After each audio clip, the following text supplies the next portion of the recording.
सुहेल आफरीदी को कल 4 बजे तक हल्फ दिलवाएं। पेशावर हाईकोर्ट के हुक्म। हल्फ बर्दारी से मुतालिक केस का तहरीरी फैसला जारी। पेशावर हाईकोर्ट ने नौमुंतखब वज़ीर आला सुहेल आफरीदी के हल्फ से मुतालिक केस का फैसला सुनाते हुए कहा, नए वज़ीर आला केपी से बगैर किसी ताखीर के हल्फ लिया जाए। अगर गवर्नर हल्फ न ले तो उसी दिन स्पीकर हल्फ लेंगे। फैसले के मुताबिक अली अमीन गंडापुर ने 13 अक्टूबर को अपनी तकरीर में साफ कहा कि वो मुस्ताफी हो चुके हैं। स्पीकर की रूलिंग अहम। आइन के आर्टिकल 130 के शेक 5 के तहत नौमुंतखब वज़ीर आला को हल्फ लेना है। गवर्नर की आईनी जिम्मेदारी है कि वो नौमुंतखब से हल्फ ले। गवर्नर से तवक्को की जाती है कि अपनी आईनी जिम्मेदारी पूरी करेंगे। अदालत को एतमाद है कि हल्फ बर्दारी में मजीद ताखीर नहीं होगी। अगर गवर्नर 4 बजे तक हल्फ न दे सके तो आर्टिकल 255(2) के तहत स्पीकर उसी दिन हल्फ लें।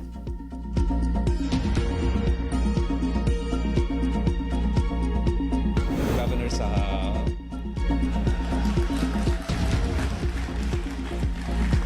आपको मेरे ख्याल में पख्तूनख्वा पहुंचना चाहिए। मैं चीफ मिनिस्टर सिंध साहब से रिक्वेस्ट करता हूं कि आप अपना जहाज गवर्नर साहब को दे दें ताकि गवर्नर साहब जो है वो पख्तूनख्वा पहुंच के आइन और कानून के मुताबिक अपना जिम्मेदारी जरूर पूरा करेगा।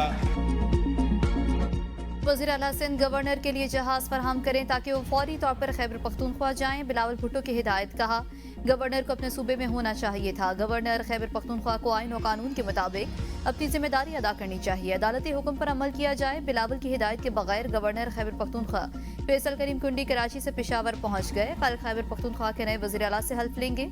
गवर्नर हाउस पेशावर में वज़ीर आला की हल्फ बर्दारी तकरीब का इनेकाद किया जाएगा। कहते हैं कभी हल्फ लेने से मना नहीं किया। आइन और कानून की पासदारी उनकी अवलीन तरजीह है। मेरा जो आइनी फर्ज है वो अदा करूंगा। गवर्नर के पास तैयारा नहीं होता। वज़ीर आला सिंध से दरख्वास्त की कि अपना तैयारा फराहम करें। तर्जुमान के मुताबिक गवर्नर हाउस में हल्फ बर्दारी की तकरीब की तैयारियां की जा रही हैं। कल 4 बजे नौमुंतखब वज़ीर आला से हल्फ लिया जाएगा।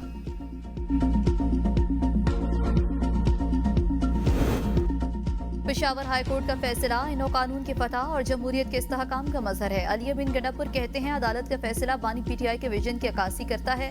हम बानी पीटीआई के साथ हैं, उनके मिशन को आगे बढ़ाते रहेंगे। बानी पीटीआई की रिहाई के लिए हर आईनी और कानूनी रास्ता अपनाया जाएगा। अदलिया ने साबित किया कि आइन की बालादस्ती ही मुल्क के इस्तेहकाम की जमानत है। गवर्नर के हल्फ न लेने की सूरत में स्पीकर की नामजदगी आईनी तसलसल का बेहतरीन हल है। सूबे में जमहूरी अमल के तसलसल के लिए हुकूमत आइन के मुताबिक आगे बढ़ेगी। बानी का विजन इंसाफ, आइन की पासदारी और अवामी हक हुक्मरानी पर मबनी है।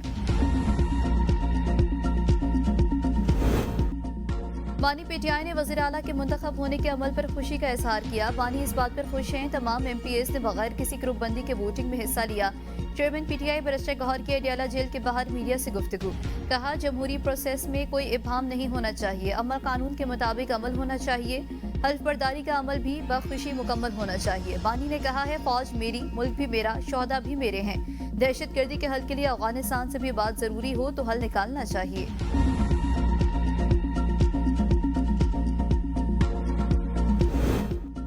स्पीकर सूबाई असम्बली बाबर सलीम सवाती ने हल्फ बर्दारी के लिए चीफ जस्टिस पेशावर हाईकोर्ट को खत लिखा था। केस की समाअत के दौरान चीफ जस्टिस SM अतीशा ने एडिशनल अटॉर्नी जनरल से इस्तफसार किया कि 90 नुमाइंदों के वोट से वज़ीर आला मुंतखब हुए हैं तो क्या वो कल हल्फ लेंगे। एडिशनल अटॉर्नी जनरल ने बताया कि गवर्नर कल वापस आकर कानूनी तकाजों के मुताबिक फैसला करेंगे।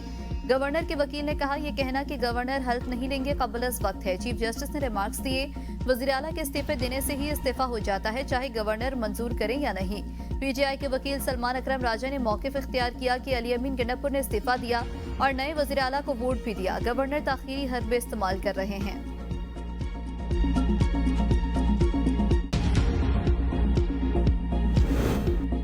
आइन और कानून के मुताबिक हमारा जो हक था वो अदालत ने दिया। पीटीआई के सूबाई सदर जुनेद अकबर कहते हैं, अदालत ने कहा कल 4 बजे नए मुंतखब वज़ीर आला हल्फ लेंगे। अगर गवर्नर ने कल 4 बजे हल्फ ना लिया तो स्पीकर हल्फ लेंगे। असद कैसर बोले, जमहूरियत की फतह हुई है।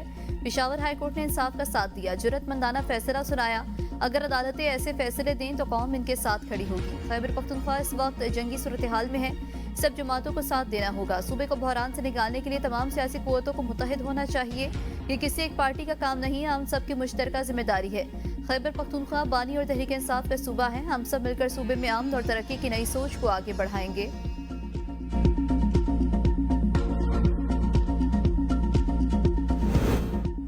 नौ नौमुंतखब वज़ीर आला सुहेल आफरीदी का इंतखाब पेशावर हाई कोर्ट में चैलेंज। जमीयत उलमा इस्लाम ने खैबर पख्तूनख्वा के नौमुंतखब वज़ीर आला का इंतखाब पेशावर हाई कोर्ट में चैलेंज कर दिया।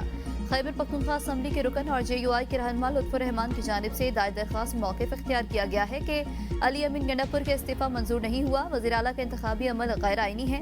दरख्वास्त में अदालत से इस्तदा की गई कि सुहेल आफरीदी के बतौर वज़ीर आला के इंतखाब के अमल को कलअदम करार दिया जाए।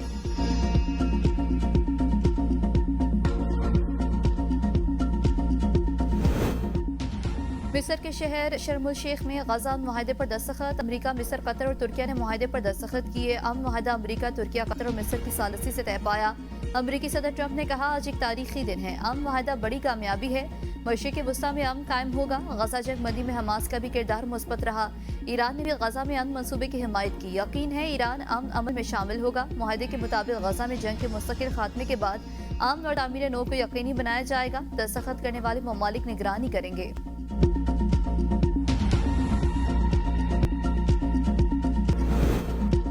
वज़ीर-ए-आज़म दौरे मिस्र के बाद वतन वापस पहुंच गए। कहते हैं पाकिस्तान की सबसे अहम तरजीह गजा पर मुसल्लत की गई नस्लकुशी की मुहिम को फौरी तौर पर रोकना था।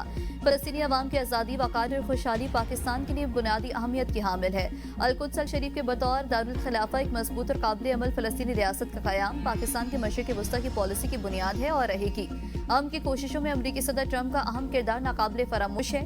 उन्होंने जनूबी एशिया में अमन कायम करके लाखों जानें बचाई। सदर ट्रंप को एक बार फिर नोबेल इनाम के लिए नामजद करने का ऐलान करते हैं।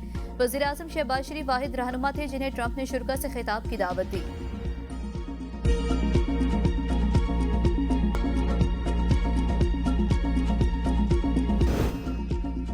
हक में फैसला दें तो खुश, खिलाफ दें तो नाराज हो जाते हैं। जस्टिस जमाल खान मंदुखील के सुपर टैक्स केस पर रिमार्क्स। वकील फरूक नसीम ने कहा बशर है फैसला हक में आए तो हम खुश हो जाते हैं, खिलाफ आए तो बुरा कहते हैं।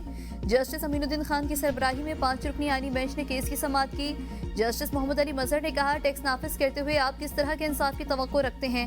फरूक नसीम ने मौक़िफ़ अपनाया कि आर्टिकल 10A कुदरती इंसाफ के बराबर है। कुदरती इंसाफ से मुराद सिर्फ ये नहीं कि सुनने का हक दिया जाए।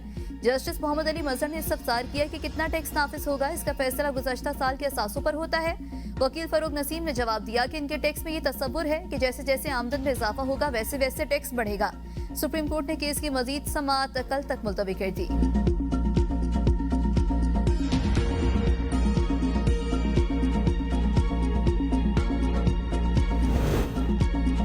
सुप्रीम कोर्ट में 26वीं आईनी तरमीम केस की समाअत। फुल कोर्ट रूल्स पर जजेस के एक दूसरे से मुकालमा। जस्टिस आयशा मलिक ने कहा सबके सामने नहीं बने, मेरा नोट मौजूद है, मीटिंग मिनट्स मंगवाए जाएं, आप रिकॉर्ड मंगवा रहे हैं ना। जस्टिस जमाल मंदुखील ने कहा यह केस आगे नहीं चलेगा जब तक ये क्लियर नहीं होता। मुझे झूठा कहा जा रहा है, मैं पूरी कौम के सामने सब रखूंगा। जस्टिस मुसरत हिलाली ने कहा जजेस एक दूसरे पर आवाज ऊंची ना करें। अटॉर्नी जनरल बोले ये अंदरूनी मामला है, इसको यहाँ पर डिस्कस ना करें। 24 जजेस की सुप्रीम कोर्ट रूल्स के हवाले से मीटिंग हुई। इसके बाद मामला कमेटी को भेजा गया। इसके बाद कुछ शिकों पर एतराज हुआ तो फिर मामला तमाम जजेस के सामने रखा गया। जस्टिस मोहम्मद अली मजहर ने कहा कि सुप्रीम कोर्ट रूल सर्कुलेशन से बने थे, चंद जजेस ने आउटपुट दिया था और कुछ जजेस नहीं आए थे। समाअत कल तक मुलतवी।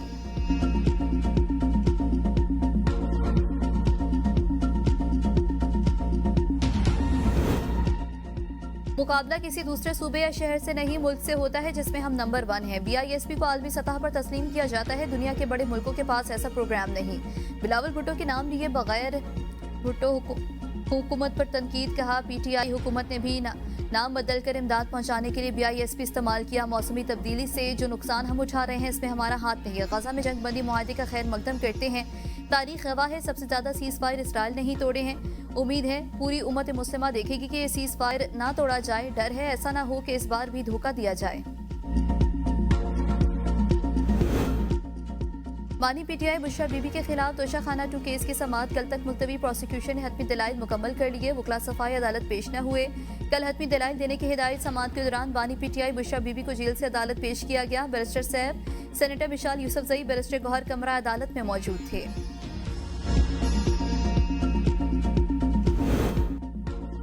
आज़ाद कश्मीर में भी सियासी दर्जा हरारत बढ़ने लगा। वज़ीर इत्तलात पीर मजहर सईद मुस्ताफी। कहा वज़ीर आज़म आज़ाद कश्मीर से कोई शिकवा नहीं, नागुज़ीर वजूहात की वजह से इस्तीफा दिया। वज़ीर आज़म मुद्दत पूरी करेंगे या रवायात बरकरार रहेगी। सदर जरदारी ने पीपल्स पार्टी आज़ाद कश्मीर का मुशावरती इजलास आज रात 10 बजे तलब कर लिया। अदम एतमाद तहरीक और हुकूमत साजी पर मुशावरत की जाएगी। इम्कान है कि बिलावल भुट्टो भी इजलास में शरीक होंगे। वज़ीर आला पंजाब मरियम नवाज से तुर्किया और आज़रबाईजान के पार्लिमानी वफूद की मुलाकात। तालीम, सेहत और IT समेत मुख्तलिफ शोबों में ताउन पर तबादला ख्याल। भारतीय जारियत के दौरान गैर मशरूत हिमायत पर तुर्किया और आज़रबाईजान को खिराज तहसीन। मरियम नवाज ने कहा, सह मुल्की पार्लिमानी रवाबित खत्ते के ताउन और दोस्ती को मजबूत बनाएंगे। अवाम का मेयार जिंदगी बुलंद करना मेरी अवलीन तरजीह है। पंजाब में दुनिया का सबसे बड़ा पब्लिक सेक्टर अस्पताल कायम किया जा रहा है।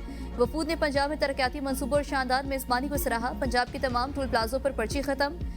मुकम्मल डिजिटलाइजेशन करने का फैसला कर लिया गया। 38 इलेक्ट्रॉनिक टोल प्लाजों पर 1 ऐप 1 सिस्टम राइज होगा।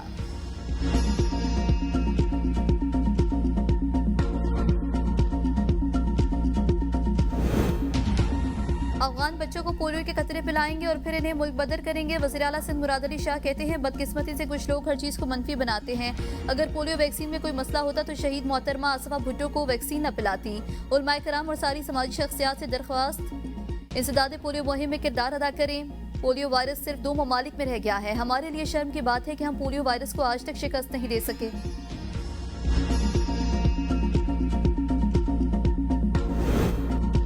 बलूचिस्तान में शोरिश नहीं, अलहदगी के नाम नेहाद तहरीकें हैं। हालात की खराबी के पीछे भारतीय एजेंसी रॉ का वाज़ेह किरदार है। वज़ीर आला बलूचिस्तान मीर सरफराज बुगटी कहते हैं, बलोच अवाम को बंद गली में धकेला जा रहा है। लाहसल जंग से कुछ हासिल नहीं होगा।